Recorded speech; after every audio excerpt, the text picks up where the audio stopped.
લોકમત ન્યૂઝમાં આપનું સ્વાગત છે।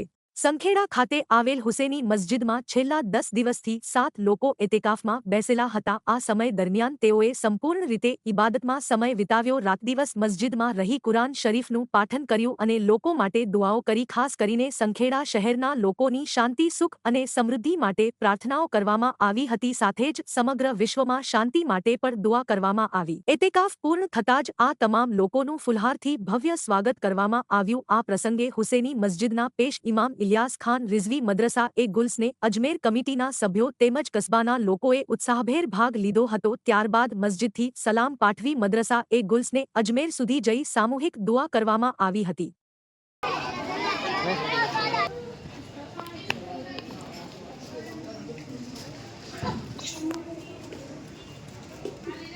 अस्सलाम वालेकुम वरहमतुल्लाहि वबरकातुहू। रमज़ान शरीफ के मुक़द्दस और बाबरकत महीने में संखेड़ा कस्बे की शान हुसैनी सुन्नी जामा मस्जिद के अंदर 10 रोज़ा सरकारी मदीना सल्लल्लाहु अलैहि वसल्लम की सुन्नत पाक पर अमल करते हुए ये तमाम बच्चों ने एहतिकाफ़ किया। एहतिकाफ़ करना बहुत फजीलतों का हामी है। अल्हम्दुलिल्लाह इन लोगों ने बैठ कर यहाँ पर रोज़ा रखा, कुरान की तिलावत और नमाज़ें पढ़ी है। अल्हम्दुलिल्लाह कमेटी वालों ने और गांव के तमाम अफराद यहाँ पर हाजिर रहकर इनका फूलों से स्वागत किया है। दुआ करते हैं कि अल्लाह तबारक तआला इनके एहतिकाफ़ को कबूल मकबूल करे। क्या नाम आपका? मौलाना इलियास खान।